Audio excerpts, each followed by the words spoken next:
একসময় দক্ষিণ এশিয়ার সেরা গোলরক্ষক হিসেবে প্রশংসায় ভাসতেন আনিসুর রহমান জিকো। জাতীয় দলের ১ নম্বর গোলরক্ষকও ছিলেন তিনি। কিন্তু একটি ঘটনাই যেন সবকিছু বদলে দেয়।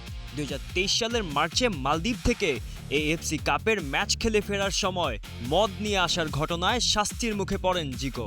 এরপরই ২০২৪ সালের ৩১ মার্চ পর্যন্ত জিকো সহ ৫ ফুটবলারকে নিষিদ্ধ করে বসুন্ধরা কিংস। সেই ঘটনার পর থেকেই জাতীয় দলের দরজাও কার্যত বন্ধ হয়ে যায় এই গোলরক্ষকের জন্য।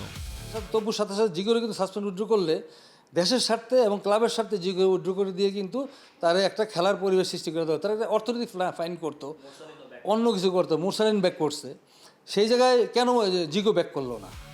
৭ সপ্তাহ পর শাস্তি শিথিল করে জিকো ও তপু বর্মনকে আবারও ক্লাবের অনুশীলনে ফেরার অনুমতি দেয় কিংস। এরপর ধীরে ধীরে নিজের ছন্দ ফিরে পান জিকো।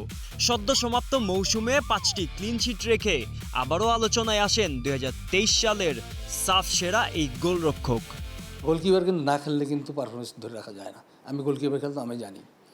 সো জিকুর এখন আমি মনে করি যে ওর সব কিছু ছেড়ে দিয়ে তার যদি কনসেন্ট্রেশন করা উচিত খেলার দিকে।